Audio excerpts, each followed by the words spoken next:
Она только что закончила колледж и нашла неплохо оплачиваемую работу в городе. Каждый день ей приходилось добираться до работы, что занимало около часа.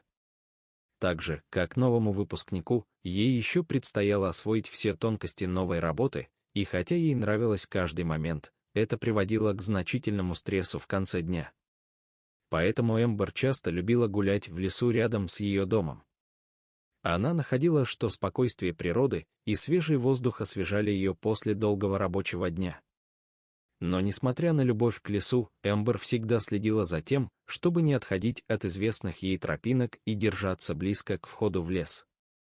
Это было потому, что она знала, что в лесу обитают опасные животные, такие как волки и медведи, которые могут серьезно ей навредить, если она пересечет их путь. Однако однажды произошло нечто, что навсегда изменило жизнь Эмбер. Молодая женщина наконец получила выходной день, и, к счастью, на улице был красивый солнечный день. Эмбер решила прогуляться, так как в последние несколько дней не могла этого сделать из-за позднего возвращения с работы.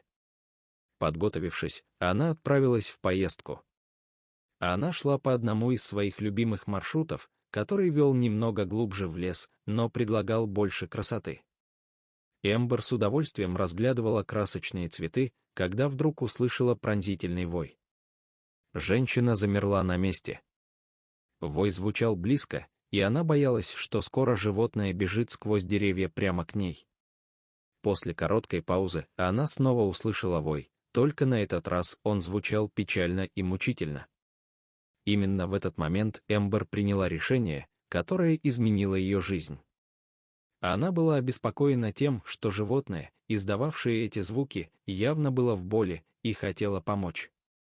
Не зная, что еще сделать, она начала двигаться в направлении, откуда, по ее мнению, доносились звуки. Через несколько моментов ходьбы Эмбер обнаружила картины, которые разорвали ее сердце. Среди деревьев одинокий волк лежал на земле и постановал от боли.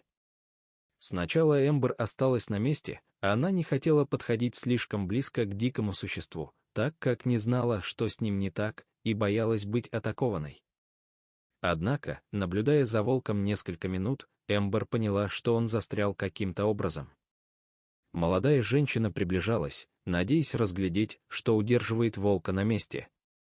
Когда волк услышал, что она приближается, он поднял голову и посмотрел на нее, начав рычать, заставив Эмбер замереть. Но всего лишь через несколько секунд волк снова заплакал, и теперь, когда она была ближе, Эмбер смогла разглядеть, что произошло. Волк запутался в старой проволоке и не мог двигаться. Чувствуя сожаление к существу, молодая женщина глубоко вздохнула и начала приближаться к волку, доставая небольшой карманный нож, который всегда брала с собой на прогулках. Эмбер начала отрезать проволоку.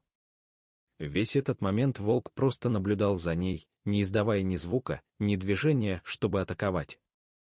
Наконец, после напряженных нескольких минут, Эмбер отрезала последний кусок проволоки, и волк освободился. Молодая женщина отступила на несколько шагов, чтобы дать волку привыкнуть к свободе. Она смотрела, как волк, которая, как оказалось, была самкой, потянулась и протянула свое тело. Но чем дольше Эмбер наблюдала, тем больше она понимала, что с волком что-то не так. Волк хромал, похоже, что проволока немного порезала его лапу. Но то, что удивило Эмбер больше всего, это то, что волк, вместо того, чтобы убежать в лес, повернулся и посмотрел на нее. После того, как он, казалось, оценил ее, волк подошел к Эмбер и начал протирать свою голову о нее. Эмбер была поражена тем, что происходит. Дикая собака благодарит ее за помощь, проявляя дружелюбие. Пользуясь ситуацией, Эмбер даже погладила волка. Молодая женщина знала, что с поврежденной лапой волку будет трудно охотиться, и что без помощи он рискует остаться голодным. Зная это, Эмбер решила помогать животному, пока оно не сможет снова само за себя позаботиться.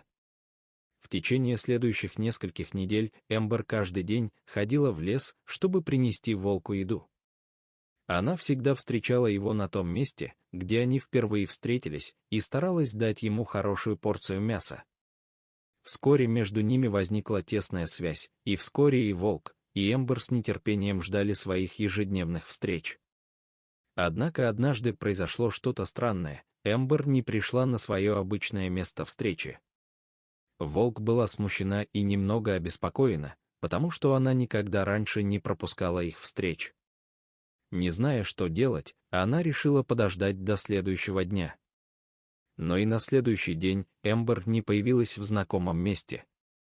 Совершенно взволнованная, волчица решила отправиться на поиски своей подруги. Она покинула лес и следовала за запахом Эмбер. Вскоре она оказалась на кладбище, где люди собрались вокруг гроба. Волчица быстро подошла к гробу, рядом с которым стоял муж Эмбера, Мартин, с слезами на глазах. Казалось, что Эмбер умерла. Ее кончина была неожиданной, и никто не ожидал этого. Мартин был опустошен, он искренне любил ее, и потеря ее таким образом была для него ошеломляющей.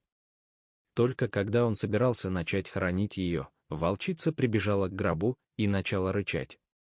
Группа людей отступила назад, испуганная и напуганная, но при ближайшем рассмотрении Мартин понял, что это животное, та самая волчица, о которой всегда говорила его жена. Он был поражен тем, что она пришла так далеко, чтобы найти Эмбер. Мартин наблюдал, как волчица обнюхивала гроб, казалось, что она знала, кто находится в деревянном ящике, и становилась все более и более беспокойной, желая выбраться. Животное так напряглось, что начало кусать и царапать гроб, пытаясь открыть его. Сначала несколько из присутствующих на похоронах попытались остановить ее, но после нескольких рычаний они быстро остановились и отступили.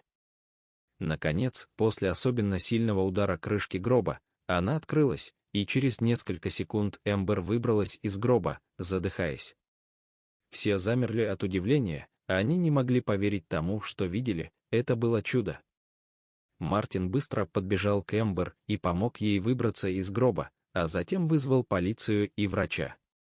Когда молодая женщина сидела на земле, волчица подошла к ней и тут же начала облизывать ее лицо и давать ласки. Эмбер с радостью ответила на проявление дружбы, понимая, что ей была обязана жизнью этому замечательному существу.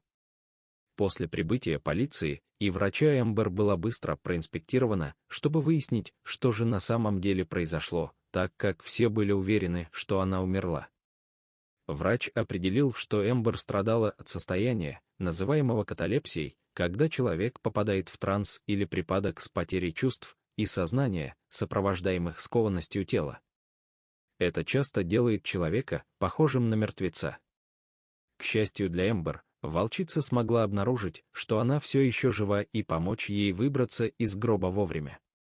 После этого испуга Эмбер и Мартин вернулись к своей повседневной жизни, радуясь второму шансу. Однако, в семье появился новый член. Волчица часто появлялась у их дома, радушно приветствуя Эмбер и наслаждаясь едой в саду. Что за удивительная история? Дайте знать, что вы думаете об этом в комментариях ниже, и не забудьте поставить лайк и подписаться на наш канал для еще больше потрясающих видео.